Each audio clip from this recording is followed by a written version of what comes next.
Hello नमस्कार मित्रों, आपका और आपके परिवार का इस ऑनलाइन क्लासेज में बहुत बहुत अभिवादनम, बहुत बहुत सुस्वागतम। मित्रों, आज हम आपके लिए पररूप संधि के बारे में बतलाते हैं।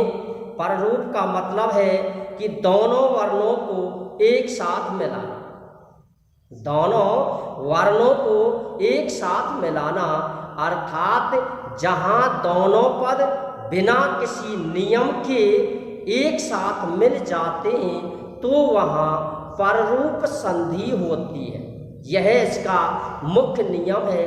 पररूप संधि का जो सूत्र है वो स्क्रीन पर लिखा हुआ है। एंगी पररूपम, एंगी पररूपम, एंग वर्ण के साथ पररूप होता है। एंग वर्ण के बाद पररूप होता है और एंग वर्णों की जो संख्या है वो है 2, ए और ओ। एंग वर्णों की जो संख्या है वो है 2, ए और ओ। इसका जो नियम है वो ये है कि अर्थात यदि अकारांत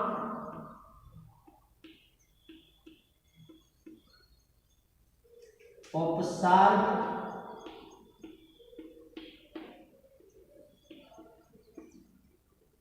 के बाद, यदि अकारांत उपसर्ग के बाद ए या ओ वर्ण से प्रारंभ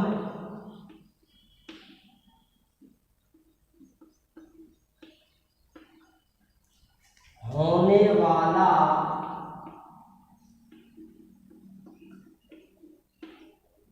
कोई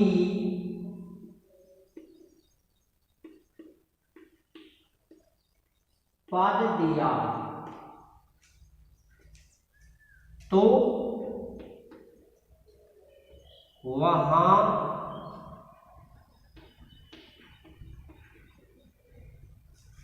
पररूप संधि होती है। अर्थात दोनों पदों को एक साथ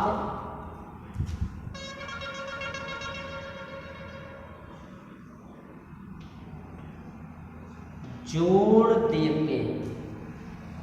इसका ये सीधा नियम है कि यदि तुम्हें प्रथम पद,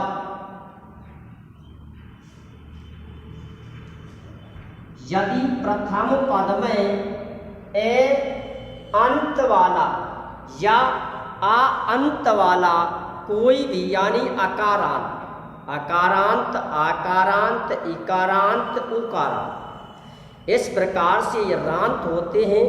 यदि ऐसे प्रारंभ होने वाला कोई भी उपसर्ग दिया हो, ऐसे प्रारंभ होने वाला कोई भी उपसर्ग दिया हो तो वहाँ बिना ही सोचे पररूप संधि होती है। कौन संधि होती है? पररूप संधि। और अधिकांश जो ऐसे प्रारंभ होने वाले जो उपसर्ग हैं वो निश्चित हैं, जैसे उप, प्र। यदि तुम्हें उप और प्र शुरू में लगे हुए मिलते हैं, किसी भी संधि में पहला पद उप या प्र दिया हो तो वहाँ पररूप संधि होती है। प्रय और अप ये दोनों ही जो उपसर्ग हैं वो ए अंत वाले उपसर्ग हैं। अर्थात नियम लिखा है कि अकारांत उपसर्ग के बाद कोई भी ए या ओ वर्ण से प्रारंभ होने वाला पद दिया हो तो वहाँ पररूप संधि होती है। और पररूप संधि का मतलब है कि दोनों पदों को बिना किसी नियम के एक साथ मिला, दोनों पदों को बिना किसी नियम के एक साथ जोड़ने को पररूप कहते हैं। और पररूप का जो सीधा जो नियम है वो ये है कि यदि आपको उप और प्रय मिलते हैं तो वहाँ पररूप संधि होती है। लेकिन वास्तविक नियम यही है कि उसके बाद ऐसा कोई पद होना चाहिए जिसके प्रारंभ में ए या ओ वर्ण आता है। यदि ऐसा पद नहीं है तो वहाँ पररूप संधि नहीं होती है। जैसे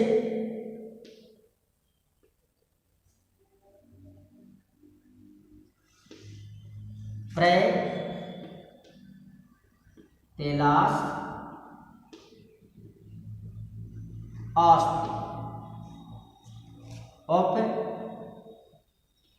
तेलास, अस्ति, प्रय, तेलास, ईज। ये संधि विच्छेद है। और संधि विच्छेद हो चाहे युक्त पद हो, आपको कहीं पर भी किसी दिमाग की या ज़्यादा टेंशन लेने की आवश्यकता नहीं है। यदि आपको प्रय या उप मिलता है तो वहाँ संधि होती है पररूप संधि। और पररूप संधि जहाँ आपको मिलती है तो इसका सीधा नियम है कि संधि विच्छेद को एक साथ जोड़ देते हैं बिना किसी नियम के। मात्र आपको परिवर्तन करना है वो प्लस के निशान का करना है, प्लस के निशान को हटाना है और प्लस का निशान लगाना है।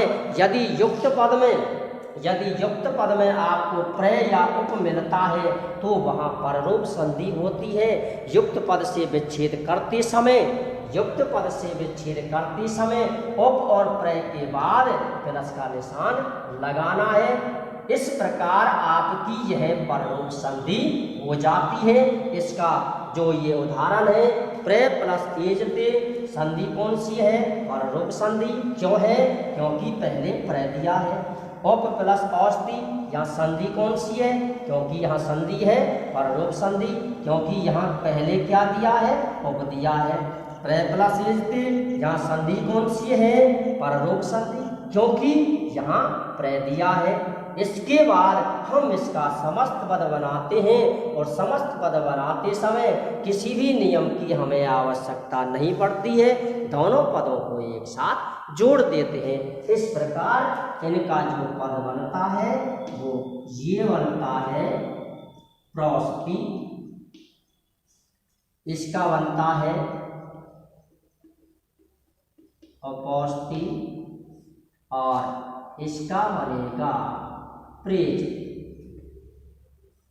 ये प्रय प्लस एजते और अप प्लस औष्टि, ये दोनों ही उदाहरण बड़े ही मुख्य हैं। चाहे वो 10th क्लास हो, चाहे वो 12th क्लास हो, चाहे first year, second year, third year हो, चाहे नीट की एग्ज़ाम हो, चाहे किसी भी फर्स्ट ग्रेड किसी भी कंपटीशन का कोई भी एग्जाम हो, उन सभी में ये बड़ा ही मुख्य माने जाते हैं। बच्चों, मित्रों, यही एक पररूप संधि का सीधा नियम है। इसका सीधा नियम है कि यदि अकारांत उपसर्ग के बाद कोई भी ए या ओ से प्रारंभ होने वाला क्रियापद मिलता है या पद मिलता है, चाहे वो क्रियापद हो चाहे वो स्वंत पद हो, यानी पद होना चाहिए। अगर पद दिया है तो वहाँ पररूप संधि होती है। और पररूप संधि का सीधा नियम है कि दोनों पदों को बिना किसी नियम के एक साथ जोड़ना और दोनों ही पदों को बिना किसी नियम के एक साथ से अलग अलग करना, अर्थात प्रत्यय या उप मिलता है तो उसके बाद प्लस का निशान लगाकर उसका संधि विच्छेद कर देते हैं। और यदि संधि विच्छेद मिलता है तो प्लस के निशान को हटाकर प्रत्यय या उप को अगले पद में जोड़ देते हैं। यह इसका मुख्य नियम। लेकिन इसके बाद एक सूत्र आता है, सकंद्वादिषु पररूपवाच्यम, सकंद्वादिषु पररूपवाच्यम। इसका मतलब है कि यदि शक गण की धातु दी हुई हो, कौन सा गण? शक। यदि शक गण की धातु दी हुई हो तो वहां अन्य संधि काम नहीं करती। जब अन्य संधि काम नहीं करती है तो वहां कौन सी संधि काम करेगी? पररूप संधि। कब काम करेगी? जब शक गण की धातु दी हुई हो। कौन सा गण? शक गण। जहां शक गण की धातु दी हुई होती है वहां कोई भी संधि अपना काम नहीं करती है, वहां मात्र एक पररूप संधि ही अपना काम करती है। ये जो सूत्र है अपवाद का वार्तिक जिसे कहते हैं, ये सूत्र है सकंद्वादिषु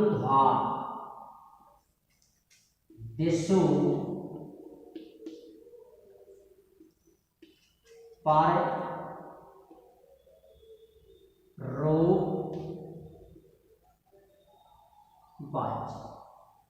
इसका मतलब है कि जहां शक गण की धातु दी हुई होती है वहां पर कोई भी संधि अपना काम नहीं करती है, मात्र एक संधि अपना काम करती है और वो संधि है पररूप संधि। इसका जो नियम है वो नियम है कि यदि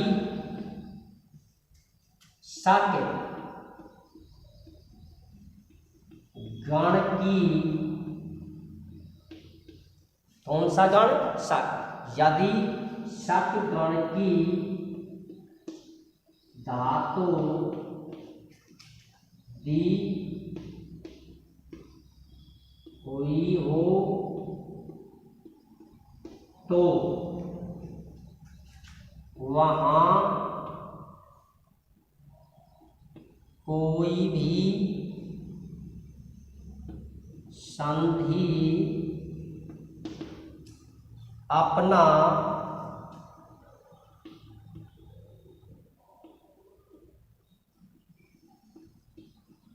कार्य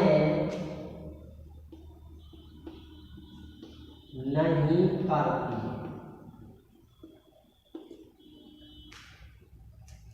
वहां इस सूत्र से, कौन सा सूत्र? जो ऊपर लिखा हुआ है, मैं यहां भी लिखता हूं, सकंद्वादिषु पररूपवाच्य।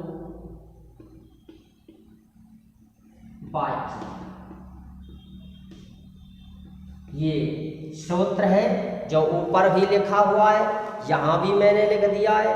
जहाँ शक गण की धातु दी हुई होती है तो वहाँ कोई भी संधि अपना कार्य नहीं करती है, केवल और केवल पररूप संधि ही अपना कार्य करती है। लेकिन धातु कैसी होनी चाहिए? शक गण। धातुओं के विभागों को हम गण कहते हैं, जिसका वर्णन हम आगे करेंगे धातु परिचय में। धातु के विभागों को गण कहते हैं और गणों की संख्या है 10। एक गण हम छंद में भी पढ़ते हैं, छंद साहित्य में भी गण का प्रयोग है और धातुओं में भी गण का प्रयोग है। लेकिन छंद शास्त्र में गण जो हैं वो 3 वर्णों के नाम को गण कहा जाता है, लेकिन धातुओं में धातु के विभागों को गण कहा जाता है, अर्थात धातुओं को 10 भागों में बांटा गया है। उन 10 भागों के आधार पर ही हम किसी न किसी धातु के रूप बनाते हैं, अर्थात धातु को पद की श्रेणी में दर्शाते हैं। देखिए आगे चलते हैं उसी जगह पे जिस जगह पे हमने ये टॉपिक छोड़ा था। पररूप संधि का जो अपवाद का जो सूत्र है, सकंध्वादिशु पररूप वाच्यम, सकगण की धातु होने पर वहाँ कोई भी संधि अपना काम नहीं करती है, केवल और केवल पररूप संधि ही कार्य करती है। अर्थात वहाँ यदि गुण संधि का नियम लगता है तो गुण संधि काम नहीं करेगी, दीर्घ संधि का नियम लगता है तो वहाँ दीर्घ संधि कार्य नहीं करेगी, लेकिन संधि कार्य करती है। और वो कौन सी है? वो है पररूप संधि। देखिए इनकी हम उदाहरण देते हैं। उदाहरण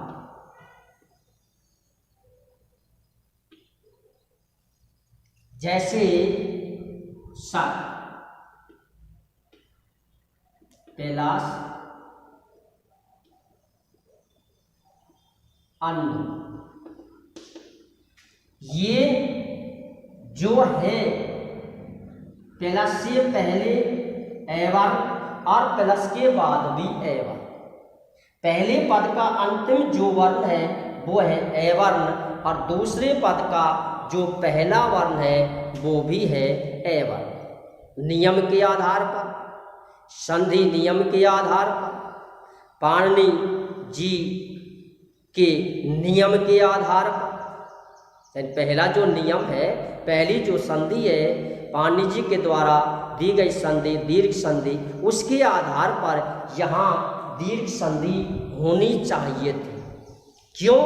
क्योंकि जब दोनों तरफ समान वर्ण दिए हों, पहले पद का अंतिम वर्ण और दूसरे पद का पहला वर्ण, या प्लस से पहले वाला वर्ण और प्लस के बाद वाला वर्ण यदि समान वर्ण दिया हो तो वहाँ दीर्घ संधि अपना कार्य करती है, अर्थात दोनों वर्णों को दीर्घ वर्ण में बदल देती है। लेकिन यहाँ दीर्घ संधि अपना कार्य नहीं करेगी, क्योंकि ये जो सक है ये सक गण की धातु है, इसलिए यहाँ दीर्घ संधि कार्य नहीं करेगी।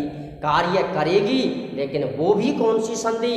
वो पररूप संधि अपना कार्य करती है। इसके 2 नियम है, एक नियम पहले मैंने करा दिया है, ये दूसरा नियम है, इसका रूप बनेगा शकन। आगे देखो, कार्य कैलाश अन्न, शक लोगों का कुआं और झाड़ियों वाला कुआं। कर्क प्लस संधि, यहाँ भी संधि कौन सी होनी चाहिए? दीर्घ संधि, लेकिन दीर्घ संधि नहीं होगी, कौन संधि होगी? पररूप संधि। इसका रूप बना कर्कन। बच्चों कक्षा 10 के अनुसार हम संधि का नाम लिखते हैं। संधियाँ व्याकरण का कोई भी टॉपिक जो हो वो समान टॉपिक होता है, चाहे वो कक्षा 10 हो, चाहे कक्षा 11 हो, चाहे कक्षा 12 हो, BSTC हो, B.Ed हो, नीट हो, रीट हो, कोई भी कंपटीशन का एग्जाम हो, व्याकरण सभी की समान होती है। थोड़ा थोड़ा उसमें कुछ सिलेबस के अनुसार उसमें परिवर्तन होता रहता है। 12th क्लास के अनुसार एक छोटा सा परिवर्तन है, वो परिवर्तन ये है कि हमें वहाँ सूत्र लिखना पड़ता है। 10th क्लास में संधि का नाम लिखना पड़ता है। सूत्र का कहीं पर भी उल्लेख नहीं पूछा जाता है, लेकिन 12th क्लास में संधि का नाम भी पूछ सकता है, लेकिन सूत्र अवश्य पूछता है। इसलिए 12th क्लास वालों को संधि का नाम के साथ साथ, संधि के नाम के साथ साथ उस संधि का सूत्र लिखना है। वो सूत्र के आधार पर ही उस संधि के नाम को ज्ञात कर लेता है। आगे देखो, मनस प्लस ईसा, इसका रूप बनेगा मनीषा। पतत प्लस अंजलि, इसका रूप बनेगा पतंजलि।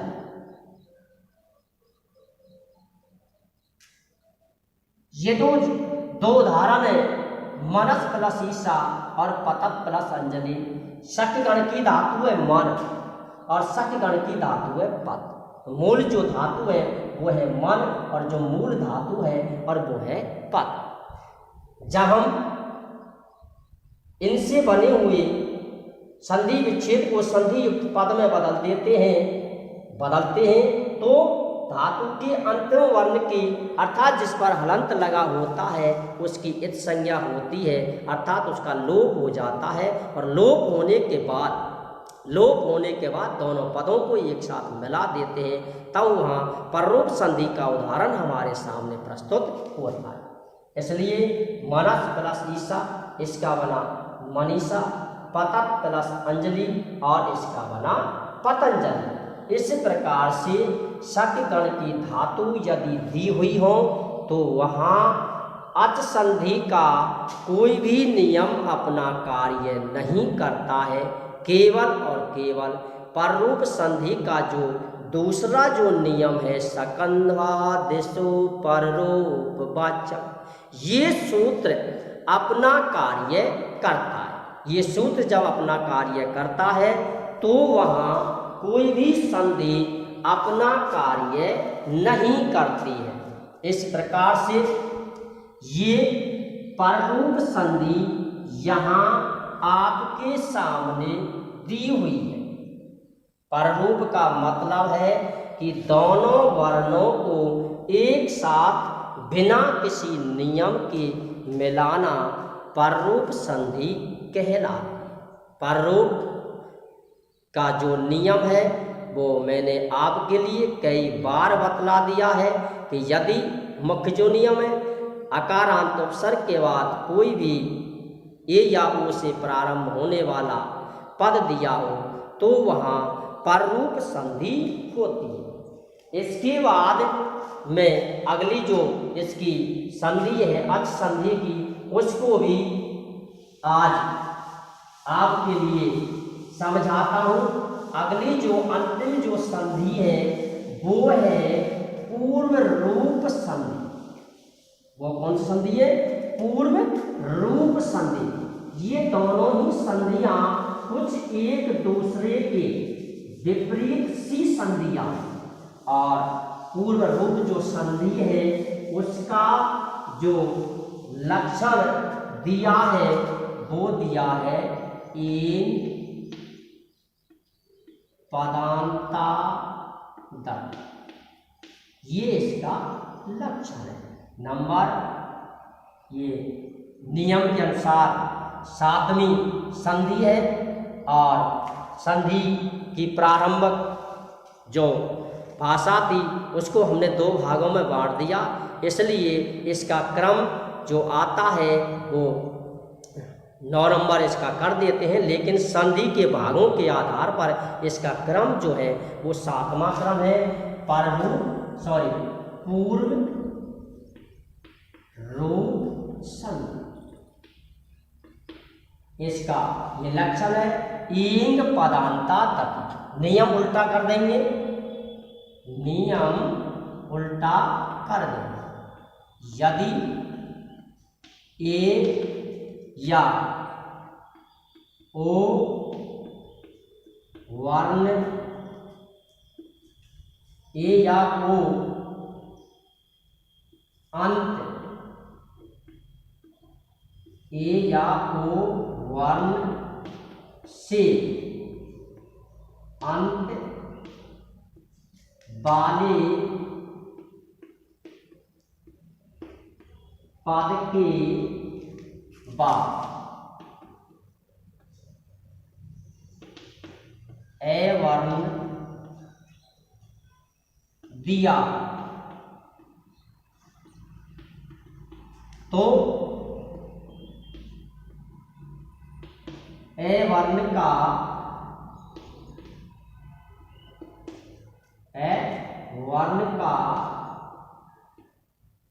पूर्व रूप, और पूर्व रूप है अवगत, पूर्व रूप हो जाता, अर्थात उसमें अकारांत उपसर्ग पहले मिले थे प्लस से पहले, और इसमें ए या ओ अंत वाला जो पद है वो पहले मिलता है।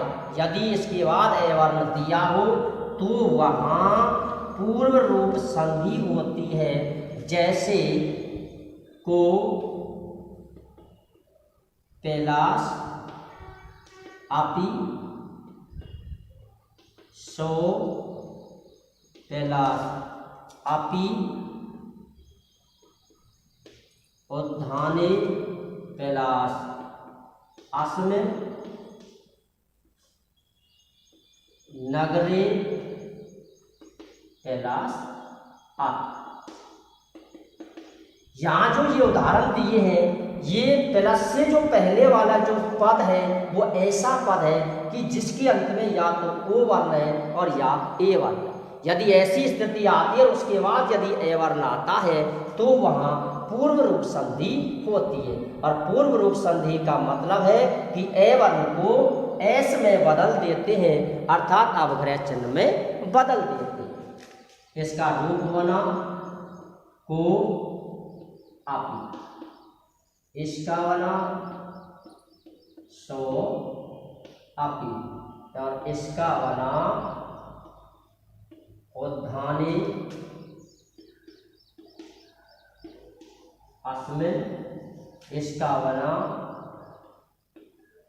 नगरे, आप। इस प्रकार से मैंने आपके लिए पररूप संधि और पूर्व रूप संधि दोनों ही संधियों को बड़े ही अच्छे ढंग से बतलाया है।